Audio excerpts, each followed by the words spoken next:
Ang bawat isa ay may papel sa pag-unlad ng ating bansa. Ito ang binigyan diin sa isinagawang Corporate Social Responsibility Expo sa bansa.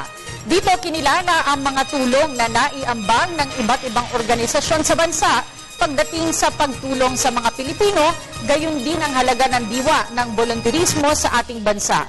Si Dina Pagibitan para sa ulat. Sa umuunlad na bansang Pilipinas, bawat isa sa atin ay may responsibilidad na dapat gampanan.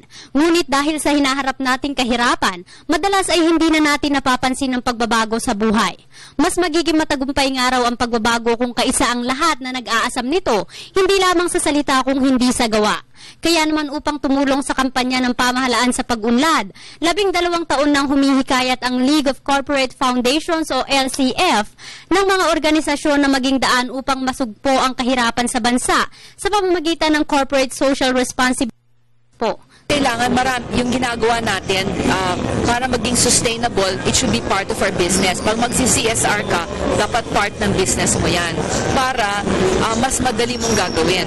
Tapos, dapat titingnan mo yung benefits sa mga tao, sino yung mga matutulungan mo. May kanya-kanya kasing advokasya ang mga organisasyong tumutugon sa pangangailangan pang edukasyon, kalusugan, arts and culture, environment at enterprise development ng mga Pilipino.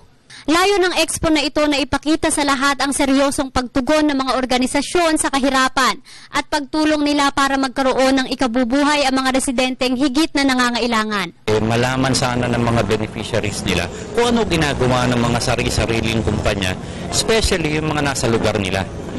Normally, corporate foundations do their projects in where their companies are. Sa temang isang bansa, isang bukas, sama-sama sa pag-unlad, buong puso raw na makikiisa ang iba't ibang tanggapan upang buhayin ang volunteerismo sa bansa. We build classrooms to typhoon-stricken areas or areas that are underserved. Ang aming layunin ay tumulong sa mga mahihirap na parishioners ng bawat parokya.